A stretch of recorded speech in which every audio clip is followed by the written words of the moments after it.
मध्यरातमा रक्तपात, 29 जनाको विभत्स हत्या। जङ्गबहादुर राणाले मच्चाएको रक्तपात अर्थात् कोत पर्व जसले बसाल्यो जहानिया राणा शासनको जग। कोटको पटाङ्गिनीमा मारिनेमा तत्कालीन प्रधानमन्त्री फत्तेजङ शाहका अलावा मन्त्री, सैनिक कमान्डर सहित शक्तिशाली व्यक्तिहरू।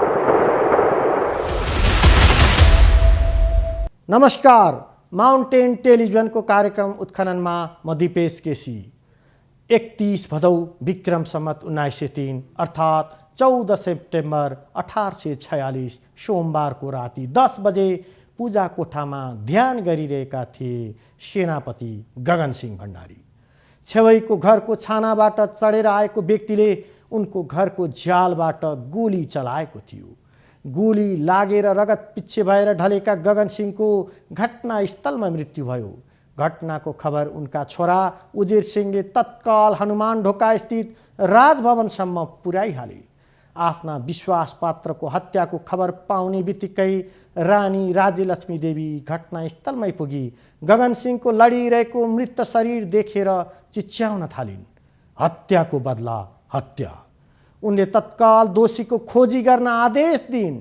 मन्त्री, सैनिक, जर्नेल लगायत शक्तिशाली अधिकारीहरूलाई तत्काल बिगुल फुकेर कोतमा बोलाउन आदेश दिइन्। तर बिगुल फुक्न आलटाल गरेर जङ्गबहादुरले सैनिक पल्टनमा नियन्त्रण बनाउन भाइहरूलाई निर्देशन दिइसकेका थिए। जङ्गको भाइहरूको कमान्डमा थिए छाउनी ब्यारेकका पल्टन। सैनिकहरू रानी बस्ने शीश महल र कोतको पटाङ्गिनीलाई घेरा दिन पुगिसकेको थियो। जङ्गबहादुरले 18 जना शक्तिशाली कमान्डरहरूको गुट पहिले तयार गरिसकेका थिए, जसमा उनका 6 सहोदर भाइ समेत सामेल थिए। काकाका छोरा बखतजङ कुँवर, जेठान सनक सिंह टन्डनका अलावा लाल सिंह सिजापति, रणसिंह सिजापति, प्रभुराम बिष्ट, रणमेर अधिकारी, जुद्धवीर अधिकारी, शमशेर खवास, राम आले, भीम आले र बलबीर आले पनि जङ्गबहादुरका लागि मर्न तयार भएर खटिएका थिए। यो गुट जङ्गबहादुरको सत्ता कब्जा गर्ने षड्यन्त्रमा सामेल थिए। गगनसिंहको हत्यापछि नेपालको शासन सत्तामा कालो बादल मराडिन थालिसकेको थियो। निकै जोखिम मोलेर जङ्गबहादुर बढिसकेका थिए। कि उनी रहन्न थिए कि उनका विरोधी गुट। राजा र रानी बीचको द्वन्द्वबारे गहिरो जानकार राख्ने जङ्गले यसैमा खेले। रानी राज्यलक्ष्मी देवीलाई सुरक्षा दिए जस्तो गरी जङ्गबहादुर साथमा रहिरहे। रानीका लागि पनि जङ्ग नै आशाका केन्द्र थिए। अब राजा राजेन्द्र विक्रम शाहले आफ्ना विश्वास पात्रहरू फत्तेजङ शाह मार्फत वीरकेशर पाण्डेलाई लगाएर गगनसिंहको हत्या गराएको आशंकाले रानी राज्यलक्ष्मी देवी जङ्गबहादुरकै भर पर्न थालिन्। गगनसिंहको हत्यापछि उनका खास विश्वास पात्र नभएको अवस्थाबीच जङ्गले चलखेल गरिसकेका थिए। रानीले हत्यामा वीरकेशरतर्फ औँला ठड्याउँदा जङ्गबहादुरलाई खोजेकै मिल्यो। उनले पनि वीरकेशर नै हुन् जसरी रानीको कान फुकिदिए। हत्याराहरूको ठुलै समूह रहेको सुनाएर जङ्गबहादुरले कसैलाई पनि भाग्न नपाउन् भन्दै बोलाउनका लागि प्रेरित गरे। मुख्य हत्यारालाई काट्नेदेखि आवश्यक दण्ड सजाय दिने योजना बनाउन लगाए। गगनसिंहको हत्यापछि रानीले जङ्गबहादुरलाई विश्वास पात्र ठानी मौखिक रूपमा सेनाको कमान्डर इन चिफको जिम्मेवारी दिइसकेकी थिइन्। शक्ति र आदेश पाइसकेपछि जङ्गबहादुरले योजनाबद्ध तरिकाले कोतको पटाङ्गिनीमा तोकिएका भारदारहरूलाई बोलाउन लगाए। उनका भाइहरू खटिए। छानी छानी सैनिक कमान्डमा रहेका र विरोधी समूहकालाई मात्र बोलाइयो। कोतमा सम्पूर्ण तयारी भइसकेको थियो। नेल कोर्राहरू तयार थिए। जङ्गबहादुरका सहोदर भाइ र विश्वास पात्रहरू हात हतियारले सुसज्जित भई सैनिक सहित कोतलाई घेरा हाली बसिसकेका थिए। कोतमा पुग्नेहरू धमाधम नियन्त्रणमा लिए। जङ्गबहादुरका भाइहरू भने घर घर पुगेर नआउनेलाई रानीको आदेश भन्दै बोलाउन पुगिरहेका थिए। कतिपयको मनमा चिसो पसिसकेको थियो। उनीहरू जङ्गबहादुरको षड्यन्त्रको आशंका गरिसकेका थिए। रातको समयमा कोतमा बोलाइए पनि कतिपय त्यहाँ नपुगी राजभवनतर्फ लागे। राजा राजेन्द्र विक्रम शाहसँग सरसल्लाह गर्न सैनिक दलबलसहित पुगे जनरल अभिमान सिंह राणा। उनको साथमा काजी दलबन्धन पाण्डे, कपरदार वीरकेशर पाण्डे तथा उनका 3 जना भाइहरू पनि थिए। सैनिक बलसहित पुगेकाहरूले राजालाई भेटी रातभर राजभवनमै बसेर बिहान मात्र कोतको पटाङ्गिनीमा पुग्ने प्रस्ताव राखे। तर रानी राज्य लक्ष्मी देवीको आदेश बमोजिम जङ्गबहादुर सक्रिय भएकाले राजा आफै पनि कोतमा जाने कुरा गर्न थाले। उनी कोतको सम्भावित हिंसालाई रोक्न चाहन्थे।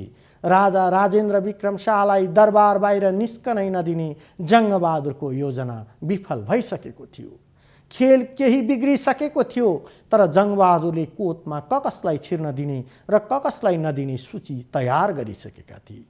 तैपनि राजा र उनको साथमा आएका सैनिकहरूलाई रोक्न सक्ने कुरा थिएन।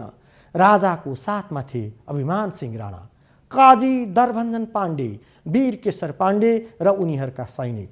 वीरकेशर पाण्डेलाई देख्ने बित्तिकै रानी राज्यलक्ष्मी देवीले हत्यारा यही हो भनी देखाइन्। उनले काटिहाल्न आदेश दिएपछि राजा राजेन्द्र विक्रमले स्थिति शान्त पार्न खोजे। राजाले फत्तेजङ शाह आइपुगेपछि आवश्यक जाँचबुझ गरी हत्यारा पत्ता लगाई निर्णय लिनुपर्ने बताए। स्थिति केही बेर त शान्त भयो। बोलाइएका भारदारहरू कोतको पटाङ्गिनीमा रात छिपिँदै जाँदा धमाधम छिर्न थाले। निकै समय कुर्दा पनि फत्तेजङ शाह नआएपछि राजा राजेन्द्र विक्रम आफै लिन जान्छु भनी हिँडे। उनी बाहिर निस्कदा अरू सबैलाई जङ्गबहादुरका भाइहरूले रोकिदिए। अङ्गरक्षक समेत रोकिए। राजा एक्लै नारायणहिटी नजिक रहेको फत्तेजङको घरतर्फ रातको समयमा बोलाउन पुगे। मध्यरातमा राजा फत्तेजङको घरमा पुग्दा उनी बोलाउन गएकाहरूसँग रातको समयमा कोतमा नजाने ढिपी गरिरहेका थिए। राजा राजेन्द्र विक्रम शाह पुगेर कोतमा ठुलै घटना घट्न सक्ने भन्दै मामला शान्त पार्न फत्तेजङलाई आदेश दिए। राजाको आदेश पालना गर्ने बाध्यता फत्तेजङलाई आइपर्यो, तर कुनै शक्ति मार्फत कोतको स्थिति शान्त बनाउने जुक्ति निकाल्न खोजे। अङ्ग्रेज राजदूतलाई लिएर कोतमा जान सकिए मात्र जिउँदो फर्कन सकिने अवस्था बताए फत्तेजङले। राजा मध्यरातमा भौतारी रहेका थिए। लाजिमपाट स्थित अङ्ग्रेजको राजदूतावासतर्फ लागे राजा राजेन्द्र। कूटनीतिक मर्यादाको व्यवस्था गर्दै राजा राजदूतावासको ढोका ढकढकाउन पुगे, तर राजदूतले भेट्न मानेनन् र कर्मचारीले मूल ढोकाबाटै फर्काइदिए। बाबुराम आचार्य अब यस्तो कहिले नहोस्मा लेख्छन्। कूटनीतिक मर्यादाको समेत कुनै परवाह नगरी लर्खराउँदै यिनी तत्कालै अङ्ग्रेज राजदूत क्याप्टेन ओटले कहाँ पुग्न त पुगे, तर नेपाल अधिराज्य अधिपति स्वयं नै आफ्नो निवासको द्वारमा उपस्थित हुँदा पनि रातको समयमा भेट गर्ने हाम्रो प्रचलन छैन भनी भेट नदिएर कार्यवाहक राजदूत क्याप्टेन ओटले आफ्ना 1 जना सामान्य कर्मचारी मार्फत यिनलाई आफ्नो आवासको मूल ढोकाबाटै अपमानपूर्वक फर्काइदिए। जङ्गबहादुरलाई नेपालमा आएर भेटेका रुसी प्राच्यविद इभान पाब्लोभिच मिनाएभको यात्रा वर्णनमा लेखिएको छ। एक रात स्वयं नेपाली महाराज धिराज ब्रिटिस रेजिडेन्टको निवास स्थानमा आइपुगे। भयभीत राजाले आश्चर्यचकित रेजिडेन्टलाई देशमा शान्ति सुरक्षा र आफ्नो जीवनको समेत रक्षा गर्न असमर्थ भएको कुरा बताएर षड्यन्त्रको सूचना दिए। रेजिडेन्टले सूचना ग्रहण गरे, तर सामरिक सन्धिहरूद्वारा आबद्ध र सामरिक शक्तिद्वारा रहित हुनाले चिन्तित महाराज धिराजको सूचना चाँडै नै सत्य साबित भयो। अङ्ग्रेज कार्यवाहक राजदूतले कोतको अशान्तिको छनक पाइसकेका थिए। निष्पट्ट रातमा राजा राजेन्द्र कोटको पटाङ्गिनीभित्र प्रवेश नगरी निराश हुँदै राजभवनतर्फ लागे। उनी आफ्नो ज्यान जोगाउनमै लागे। राजाले अङ्ग्रेज राजदूत समेतलाई ल्याउलान् र कोटको अशान्ति रोक्न सकेला भन्ने आशाका साथ बढिसकेका थिए फत्तेजङ शाह। उनको साथमा हतियारसहितको सैनिक बल पनि थियो। राजा नआउँदै कोतको पटाङ्गिनीभित्र प्रवेश गरे फत्तेजङ, तर उनको साथमा रहेका सैनिकहरू पर्खाल बाहिरै नै रोकिए। त्यहाँ रानी राज्यलक्ष्मी देवी फत्तेजङकै प्रतीक्षामा थिइन्। जङ्गबहादुरले फत्तेजङ समक्ष पुगेर नाटकीय व्यवहार देखाए। उनको आदेश अनुसार गर्ने सुनाए, तर फत्तेजङले जङ्गको चाल बुझिसकेका थिए। रिसले आगो भएकी रानी वीरकेशर पाण्डेलाई काट्छु भन्दै आक्रमणमा उत्रिन्। उनको हातमा तरबार थियो। वीरकेशरलाई पक्राउ गरी केरकार गर्ने शर्तमा रानीलाई तत्कालका लागि त रोकियो, उनीमाथि केरकार गर्दा आरोप अस्वीकार गरे। वास्तवमा वीरकेशर निर्दोष थिए। गगनसिंहको हत्यादेखि कोतमा कत्लेआम गर्ने षड्यन्त्रका पछाडि जङ्गबहादुर नै मुख्य योजनाकार थिए। वीरकेशर बलिको बोको बनाइदै थिए। उनलाई दोषी भन्दै नेल ठोकियो। रानी राज्यलक्ष्मी देवी केही शान्त भएपछि जङ्गबहादुरले शीश महलको बैठकतर्फ मैनबत्ती बालेर उज्यालो देखाउँदै उकाले। सिँढीको तलतर्फ उभिएर बसेका थिए मुख्य चौतारा फतेजङ शाह, जनरल अभिमान सिंह राणा र काजी दलभञ्जन पाण्डे। उनीहरू रानीबाट बोलावटको प्रतीक्षा गरिरहेका मात्र के थिए, 3वटा गोलीको आवाज आयो। मध्यरात लगत्तै चलेको 3 गोलीको शिकार भएका थिए फतेजङ शाह, जनरल अभिमान सिंह राणा र काजी दलभञ्जन पाण्डे। एकै पटक प्रहार गरिएका 3 गोलीले फतेजङ शाह र दलभञ्जन पाण्डेको मृत्यु भयो। अभिमान सिंहको भने खुट्टामा गोली लाग्यो। गोली चलाउनेहरू जङ्गबहादुरले तयार गरेका 18 जना समूहमध्येका रणमेर अधिकारी रामु आले र भीम आले थिए। खुट्टामा गोली लागेर रगत पिच्छे भएका अभिमान सिंह राणा कोतको पटाङ्गिनीमा बसिरहेका फतेजङका भाइहरू समक्ष गुहार माग्न पुगे। ज्ञानमणि नेपाल नेपालको महाभारत पुस्तकमा लेख्छन्, अभिमान सिंह राणा आफ्ना फौजी जवानसँग मिसिन बाहिर के जान लागेका थिए, पाले जवानले रोकिहाल्यो। जङ्गबहादुरको इसारा पाएको उनैको अर्को जवान युद्धवीर अधिकारीले सङ्गिनले उनको मुटु छेडिहाल्यो। रगतको भलसँग उनी ढले। मर्नुभन्दा पहिले गगनसिंहलाई मार्ने जङ्गे हो भने कोतमा काटा काटको अवस्था बन्न पुग्यो। फतेजङका भाइ छोराहरू जङ्गबहादुरका भाइहरूमाथि जाइ लागे, तर बन्दुकले सुसज्जित उनीहरूमाथि केही लागेन। फतेजङका 21 वर्षका छोरा चौतारा खड्गविक्रम शाहले बहादुरीका साथ एक्लै लडे। चक्रव्यूहका अभिमन्यु जस्तै अँध्यारोमा तरबार चलाइरहे। अँध्यारो भइरहेकाले उनी गोलीबाट बचिरहेका थिए। जङ्गबहादुरका विश्वास पात्रहरूले चलाएको गोली बढी खेर गइरहेको थियो।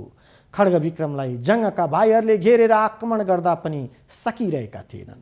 यो देखेर जङ्गबहादुरले शीश महलको बैठकबाट गोली चलाएर खड्गविक्रम शाहको हत्या गरे।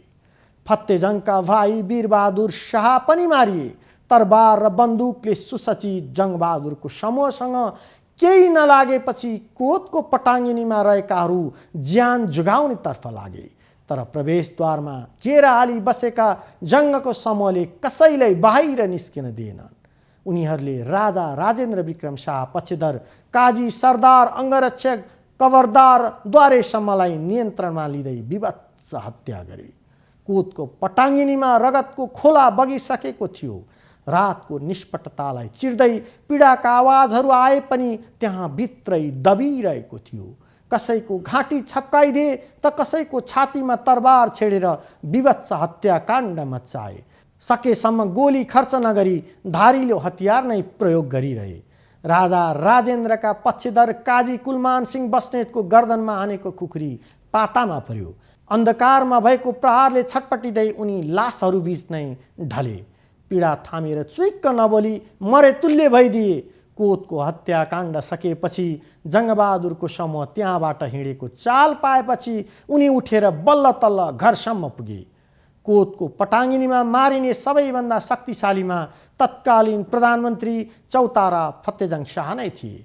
त्यसबाहेक चौतारा खड्गविक्रम शाह, चौतारा नरहरि विक्रम शाह, जनरल अभिमान सिंह राणा, काजी दलभञ्जन पाण्डे, काजी रणगम्भीर पाण्डे, काजी रणजोर थापा, काजी नरसिंह थापा, काजी गोप्रसाद शाह, काजी दलबहादुर शाह, काजी बख्तबहादुर सिंह भण्डारी, कपरदार कबीर केशर पाण्डे, कपरदार कीर्तिजोज पाण्डे, सरदार समर बहादुर शाह, सरदार गुणप्रकाश शाह, सरदार शत्रुभञ्जन शाही, सरदार युद्धरञ्जन शाही, सरदार अर्जुन थापा, कप्तान मोहन वीर शाही, कप्तान नरसिंह शाही र उनका छोरा कप्तान वीरबहादुर शाह, बद्रीबाणी शाहीका छोरा कुमेदान गैडा मल्ल, ददा दन्दकेशर, द्वारे जोग्राम, जमदार विष्णु भगत, हवलदार कालु खवास र अल्दरी इन्द्रवीर राउत मारिएको बाबुराम आचार्यको पुस्तकमा उल्लेख छ।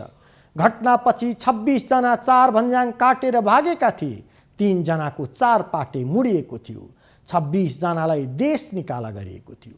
हत्याकाण्डबारे मिनायबले लेखेका छन्, सशस्त्र सेनाका साथ जङ्गबहादुर परिषद भवनभित्र घुसे, मुख्यमन्त्रीको हत्या गरेर परिषदका 30 जना सदस्यहरूको पनि कत्तल गरे। ज्ञानमणि नेपालले कोत पर्वमा 31 भन्दा बढी मारिएको उल्लेख गरेका छन्। कुल 40 जना जति मारिएको उनको पुस्तक नेपालको महाभारतमा भनिएको छ। कोतमा एकैपटक 29 जनाको कत्लेआम गरेपछि रानी राज्यलक्ष्मी देवी र जङ्गबहादुर रातभर शीश महलको बैठक कक्षमा सैनिक सुरक्षासहित बसे। उनी जङ्गबहादुरलाई स्याबासी दिँदै बिहान भएपछि राजभवनमा फर्किइन्। युवराज सुरेन्द्र विक्रम शाहलाई कोतको भयावह दृश्य देखाउन आदेश दिएकी थिइन्, तर जङ्गबहादुर राज्यलक्ष्मीको पक्षधर थिएनन्। बरु उनी सुरेन्द्र विक्रम शाहलाई खुसी बनाएर सत्ता चलाउने रणनीतिका साथ बढेका थिए। कोतको घटनाबारे युवराज सुरेन्द्रलाई आफूहरू अनुकूल नै भएको कुरा बुझाएर शक्तिपूर्ण रूपमा कब्जा गर्नेतर्फ लागे। कोतमा मारिएकाहरूका निकटस्थ र आफन्तले बदला लिन सक्ने ठानेर बिहानैबाट जङ्गबहादुरको सक्रियता बढिसकेको थियो। उनले कोतको पटाङ्गिनीबाट भाग्न सफलहरूलाई दिनभरमा काठमाडौँ उपत्यका छाड्न भन्दै नछाडी काट्ने चेतावनी युक्त झ्याली पिटाउन लगाए। राजा राजेन्द्र पक्षधर भए पनि नातेदारहरूलाई आफ्नो पक्षमा पार्दै 4 भन्ज्याङ काट्नु नपर्ने बनाए, जसमध्ये जङ्गबहादुरका भाइका ससुरा काजी कुलमान सिंह बस्नेत पनि थिए। सोमबार रातभर षड्यन्त्रमूलक हत्याकाण्ड सफल पारेपछि जङ्गबहादुर बिहानै राजभवन पुगेर राजा राजेन्द्र विक्रम शाहको दर्शन गर्न पुगे।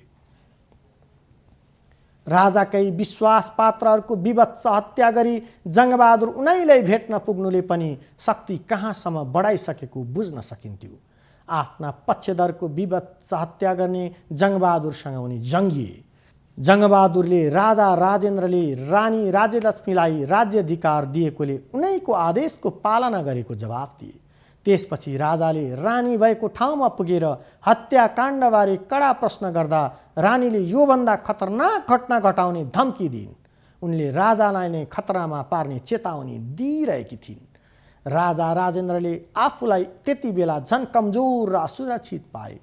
रानी राज्यलक्ष्मी देवी सौतेनीतर्फका सुरेन्द्र विक्रम शाहलाई पन्छाएर आफ्ना छोरा रणेन्द्र विक्रम शाहलाई युवराज तथा उत्तराधिकारी बनाउने महत्त्वाकांक्षाले घेरिएकी थिइन्। यही चाल बुझेका जङ्गबहादुरले षड्यन्त्रहरू रच्दै राजा र रानीलाई मात्र जुधाएनन्, दुवैको विश्वासपात्रलाई समाप्त पार्दै शक्तिशाली बन्दै गए। कोतको पटाङ्गिनीमा विभत्स हत्या मचाएर उनले विरोधीहरू सखाप मात्र पारेनन्, नेपालको इतिहासकै शक्तिशाली मध्येका बने। कोत पर्वको हत्याकाण्डबाट राणा शासनको जग तयार गरे। हत्याकाण्डको पर्सिपल्ट बुधबार उनले प्रधानमन्त्री सहित कमान्डर इन चिफको पदभार सम्हाले। उनका भाइहरूले महत्त्वपूर्ण जिम्मेवारी प्राप्त गरे। त्यसपछि जङ्गे शासन सुरु भयो। मिनायबले लेखेका छन्, वास्तवमा नेपालको सर्वेसर्वा बनेर उनले आफूलाई मन नपरेका र शङ्का लागेका मानिसहरूको निर्मम दमन सुरु गरे। ज्यादै पाशविकतापूर्ण र बर्बर काटमार चालु रह्यो। नेपालको राजनीतिक इतिहासमा पुरुषोत्तम बास्कोटा र निरञ्जन शर्मा लेख्छन्, कोत हत्याकाण्डलाई एक सुनियोजित योजना पश्चात घट्न गएको एक आकस्मिक घटना थियो। यसका पछाडि ठुलै शक्तिको भूमिका थियो भन्ने पुष्टिका आधारहरू प्रशस्त भेटिन्छन्। राजा राजेन्द्र विक्रम शाहलाई पनि निरीह बन्न बाध्य पारेर जङ्गबहादुरले कोतको विभत्स हत्या मत्ताउनुको पछाडि दक्षिणमा शासन गरिरहेको अङ्ग्रेज शासकहरूको साथ पनि थियो। त्यसैले राजा राजेन्द्र कूटनीतिक मर्यादा नै बिर्सेर कोतमा अशान्ति मच्चिनबाट रोक्न उद्देश्यले सहायता माग्न राजदूतावासमा जाँदा अङ्ग्रेज राजदूतले भेट्ने अस्वीकार गरिदिएका थिए। आन्तरिक मामिला भनेर राजदूत लाजिमपाटको कम्पाउन्डभित्रबाट निस्किएनन्। इतिहासकार बाबुराम आचार्य अब यस्तो कहिले नहोस्मा लेख्छन्, यस हत्याकाण्डमा आफ्नो विरोधी गुटको सम्मार भएर समर्थक गुटको उत्थान भएबाट कम्पनी सरकारका कार्यवाहक राजदूत क्याप्टेन ओटले प्रसन्न नै थिए। वास्तवमा जङ्गबहादुरले ठुलै शक्तिको साथ पाइसकेका थिए। त्यो शक्ति थियो अङ्ग्रेज। उनलाई तैपनि केही डर भने छँदै थियो। हत्याकाण्ड अगावै उनले अङ्ग्रेजसँग सम्बन्ध निकै बलियो बनाइसकेका थिए। यसबारे बाबुराम आचार्य लेख्छन्, यो हत्याकाण्ड गराउँदा जनरल जङ्गबहादुर कुँवरलाई अन्यत्र कतैबाट पनि कुनै किसिमको भय वा त्रास थिएन। कम्पनी सरकारका अङ्ग्रेज पदाधिकारीहरूबाट मात्र केही त्रास बाँकी रहेको थियो। तर यिनले यति बेलाका कार्यवाहक राजदूत क्याप्टेन ओटलेलाई आफू कम्पनी सरकारको पक्षमा रहेको विश्वास दिलाइसकेका थिए। यसैले यस विभत्स हत्याकाण्डप्रति कम्पनी सरकारको अङ्ग्रेज पदाधिकारीहरूले कुनै आपत्ति प्रकट गरेनन्। अङ्ग्रेजले नेपालमा आफ्नो विश्वासपात्रहरूको पहिचान पहिल्यै गरिसकेको थियो। पन्जाब र अङ्ग्रेजबीच युद्धको अवस्था बनिरहेको थियो। अङ्ग्रेज आक्रमणका लागि तम तयार थिए। बाबुराम आचार्य अब यस्तो कहिल्यै नहोस्मा लेख्छन्, पन्जाब सरकारका तर्फबाट नेपाल सरकार समक्षमा कम्पनी सरकारको विरुद्धमा आवश्यक सहयोगको निमित्त आग्रह गरेको एउटा पत्र राजभवनमा सहसा प्राप्त हुन आयो। यसबाट नेपाल सरकारको समक्षमा दुई छिमेकी देशहरूको सम्भावित युद्धमा पन्जाब सरकारको पक्ष लिने अथवा कम्पनी सरकारको पक्ष लिने भन्ने एउटा ठूलो असमञ्जस्यको स्थिति उत्पन्न हुन आएको थियो। युद्धमा कसलाई सघाउने बारे दरबारभित्र ठूलै विवाद चलेको थियो। राजा राजेन्द्र विक्रम शाह अङ्ग्रेजका विरोधी थिए। अङ्ग्रेजसँगको युद्धबाट भूमि गुमाउनु परेको पीडा राजामा थियो। उनी अङ्ग्रेज विरुद्ध जाँदा गुमेको भूमि फिर्ता मिल्ने आशाका साथ बढ्न चाहन्थे। राजा र उनी पक्षधर भारदारहरू पन्जाबलाई सघाउनु पर्नेमा जोड दिइरहेका थिए। तर राजेन्द्र विक्रम शाहको चाहना विरुद्ध रानी राज्यलक्ष्मीको समूह गयो। त्यसमध्ये पनि चतुर जङ्गबहादुर अङ्ग्रेजको पक्षमा देखिएका थिए।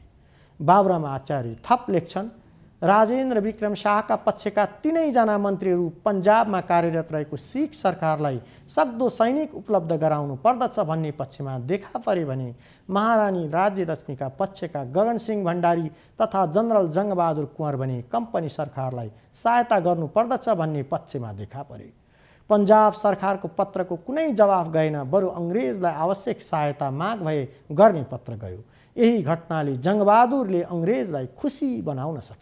पन्जाबमाथि अङ्ग्रेजले जित हासिल गरे पनि नेपालका लागि अङ्ग्रेज राजदूत मेजर थसरको प्रभाव बढ्न पुग्यो। नेपालको आन्तरिक राजनीतिमा अङ्ग्रेजले भूमिका देखाउन थाले। दरबारभित्रको शक्ति सङ्घर्ष बुझेको अङ्ग्रेजले आफू निकट शक्तिलाई साथ दिएको देखिन्छ। कोत पर्वमा अङ्ग्रेजको भूमिका जङ्गबहादुरको पक्षमा थियो भन्ने राजा राजेन्द्र विक्रम मध्यरातमा राजदूतावासमा सहायताका लागि आउँदा फर्काइएर अपमान गरिएबाट बुझ्न सकिन्छ। बरु सत्तामा पुगेपछि जङ्गबहादुरलाई बेलायतले भ्रमणको औपचारिक निम्तो दिएको थियो। कोत पर्व नेपालको आन्तरिक शक्ति सङ्घर्ष मात्र थिएन भन्ने बुझ्न सकिन्छ। यसका पछाडि बाह्य शक्तिको पनि भूमिका थियो।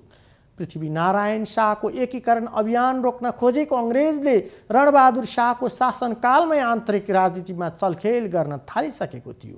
कोत पर्वमा आइपुग्दा अङ्ग्रेजले नेपालको शासन सत्तामा आफ्नो बलियो प्रभाव बनाइ छाड्यो। जङ्गबहादुर जस्ता आँटिला र भरपर्दा शासक नेपालमा स्थापित हुने वातावरण तयार गरे, जसका कारण उत्तरी भारतका त्यति बेलाका राज्यहरूमा कुनै प्रकारको विद्रोहको वातावरण हुन नसक्ने र भए पनि दबाइहाल्ने परिस्थिति निर्माण भयो। नेपालको सामरिक महत्त्व र अङ्ग्रेजलाई भारतभर फलामे शासन चलाउन अनुकूलको छिमेकी शासकको आवश्यकता थियो। त्यसमा जङ्गबहादुर उपयुक्त पात्र बने। Dipesh KC, mountain television HD, Kathmandu. नमस्कार।